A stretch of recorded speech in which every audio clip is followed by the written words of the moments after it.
Hoje a gente vai mergulhar fundo em uma das declarações mais poderosas e, olha, mais cósmicas de toda a Bíblia.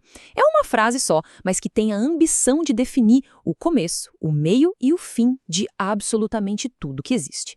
É uma daquelas afirmações que parecem simples na superfície, mas que quando a gente começa a cavar, nossa, a gente encontra camadas e mais camadas de significado.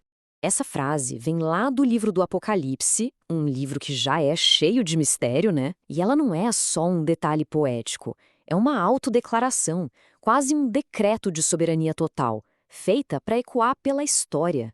É como se a autoridade máxima do universo estivesse se apresentando e dizendo: as regras da realidade fui eu que estabeleci. Para a gente conseguir entender o peso disso de verdade, não dá para ficar só na tradução. A gente precisa ir mais fundo.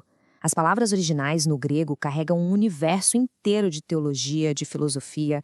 É por isso que a gente precisa voltar no tempo, olhar para o idioma em que foi escrito, para conseguir de fato desvendar o que essa declaração impressionante quer dizer. Então, para a gente desvendar essa frase monumental, vamos dividir a nossa análise. Primeiro, vamos entender o tamanho, o escopo cósmico dela. Depois, a gente decifra o que significa esse tal de alfabeto divino. Na sequência, a gente explora o domínio sobre o tempo, analisa que tipo de poder é esse que está por trás de tudo, e no fim, a gente junta as peças para entender por que isso tudo era tão importante, tanto para quem ouviu pela primeira vez, quanto para a gente hoje. Ok, primeiro ponto, a escala. Esse versículo não é só um detalhe teológico perdido no meio do livro. Ele é a base, o alicerce de toda a compreensão bíblica sobre o fim dos tempos. É o que os teólogos chamam de escatologia, ou seja, é a premissa fundamental sobre a qual todo o resto do Apocalipse vai ser construído. A mensagem aqui é direta e reta. Nada, absolutamente nada, acontece por acaso. A história da humanidade, com todas as suas guerras, seus impérios que nascem e morrem, as tragédias, as vitórias, nada disso é só uma sequência caótica de eventos. A ideia que está sendo apresentada é que tudo isso é, na verdade, uma narrativa única, que começa numa fonte divina e caminha para um destino que já foi determinado por essa mesma fonte. Agora vamos para a primeira parte da frase, que talvez seja a mais famosa. Como que essa ideia de controle total é construída? A genialidade está em não usar um argumento super complexo, mas sim duas letrinhas do alfabeto grego. A declaração começa com a primeira e a última letra do alfabeto grego. É o nosso famoso diase, certo? Só que essa expressão antiga ia muito, muito além. Para a cultura da época, o alfabeto não era só um monte de símbolo para escrever. Ele representava a totalidade dos elementos que formam a linguagem, o conhecimento. Então, dizer do alfa ao ômega era o mesmo que dizer absolutamente tudo, sem deixar nada de fora.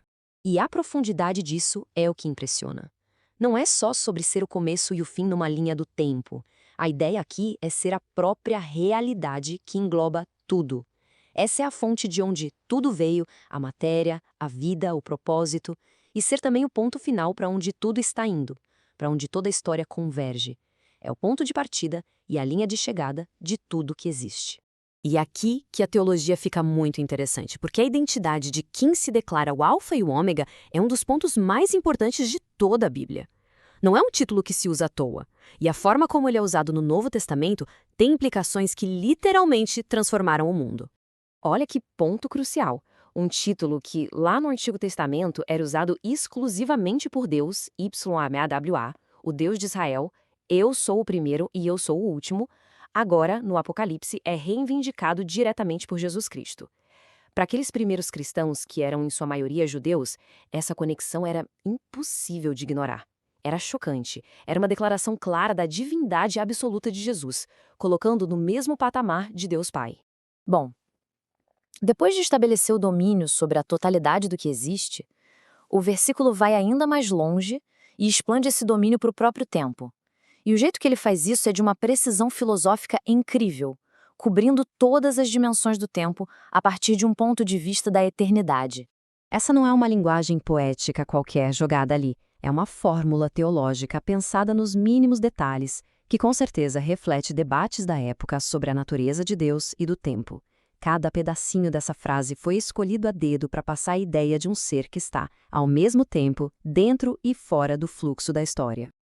Então, essa frase se divide em 3 partes. Primeiro, o Ho-On, que é aquele que é. Descreve um presente que não passa, uma existência que simplesmente é. agora e sempre. Depois, Ho-En, aquele que era, mostrando uma existência que vem antes de tudo, que cobre todo o passado. E por último, o Ho-Ertiomenos, aquele que há de vir, que não fala de uma possibilidade, mas de um futuro que é certo, que vai acontecer. Juntas, essas três partes mostram um domínio completo sobre cada instante. E o ponto-chave aqui é o seguinte: enquanto o universo muda, estrelas nascem e morrem, civilizações aparecem e desaparecem, aquele que governa tudo isso permanece exatamente o mesmo. Constante, imutável, eterno.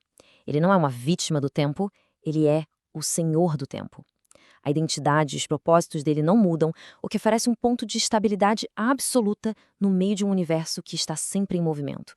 Para fechar a declaração, ela chega no seu clímax. Chega no título de poder supremo, uma palavra grega que amarra tudo e garante a autoridade por trás de todas as outras afirmações. Porque se ele é o começo, o fim e o senhor do tempo, qual é a força que garante tudo isso? Esse termo pantocrator é de uma força tremenda. Ele vem de panto, que quer dizer tudo, e krator, de kratos, que é poder, governo. A ideia não é de um poder em potencial, um poder guardado na gaveta, sabe? É um poder ativo que está sustentando e governando o universo neste exato momento. É a imagem de um governante que está com as mãos no controle de tudo, do visível e do invisível. Certo. A gente desmontou a declaração inteira. Mas e aí? Por que usar essas palavras tão específicas? Qual era a implicação disso tudo para quem ouviu lá no começo?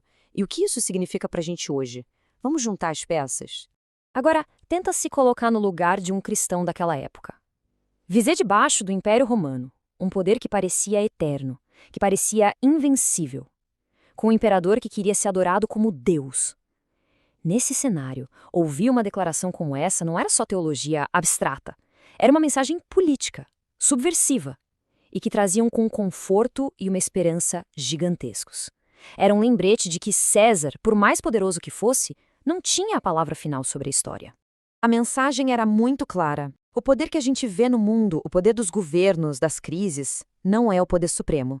A perseguição, o caos que parecia reinar, nada disso tinha capacidade de mudar o destino final da história. O resultado final já estava seguro. O mesmo Alfa soberano que deu o pontapé inicial em tudo é também o Ômega soberano que vai garantir que o plano se complete perfeitamente. E essa ideia toda nos deixa com uma reflexão final muito poderosa. Se o destino da história já está seguro nas mãos do Alfa e do Ômega, se a linha de chegada já foi garantida por quem deu a largada, como isso deveria mudar a forma como a gente vive a nossa própria história hoje?